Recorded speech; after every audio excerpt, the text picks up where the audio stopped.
செஞ்சியில் கோடை மழையால் நெல் மூட்டைகள் சேதமடைந்ததை மூடி மறைக்க முயல்வதா என மருத்துவர் ராமதாஸ் கண்டனம் தெரிவித்துள்ளார்.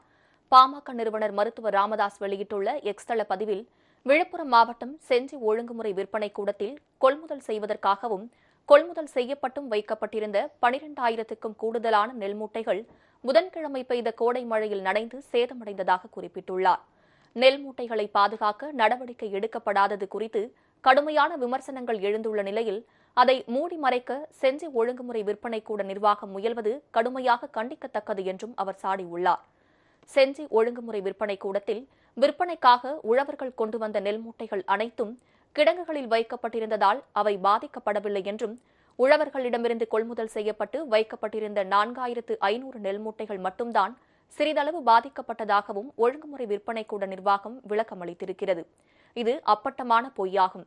செஞ்சி ஒழுங்குமுறை விற்பனை கூட வளாகத்தில் மழையால் பாதிக்கப்பட்ட நெல் மூட்டைகளில் பெரும்பாலானவை உழவர்களுக்கு சொந்தமானவை. அந்த நெல் மூட்டைகள் கிடங்கில் வைக்கப்பட்டிருந்தால் அவை பாதுகாக்கப்பட்டிருக்கும். இன்னும் கேட்டால், உழவர்கள் விற்பனைக்காக கொண்டு வரும் நெல் மூட்டைகளை பாதுகாப்பாக அடுக்கி வைப்பதற்காகத்தான் கிடங்குகள் கட்டப்பட்டிருக்கின்றன. ஆனால் வணிகர்களால் கொள்முதல் செய்யப்பட்ட மூட்டைகள் மட்டுமே சட்டவிரோதமாக கிடங்குகளில் அடுக்கி வைக்கப்பட்டிருக்கின்றன. உழவர்களின் நெல் மூட்டைகள் மழையில் நனைந்ததற்கு இதுவே காரணம்.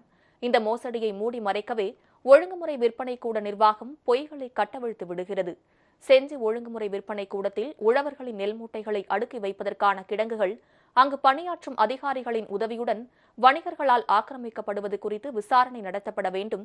தவறு செய்த அதிகாரிகள் மீது நடவடிக்கை மேற்கொள்ளப்பட வேண்டும்.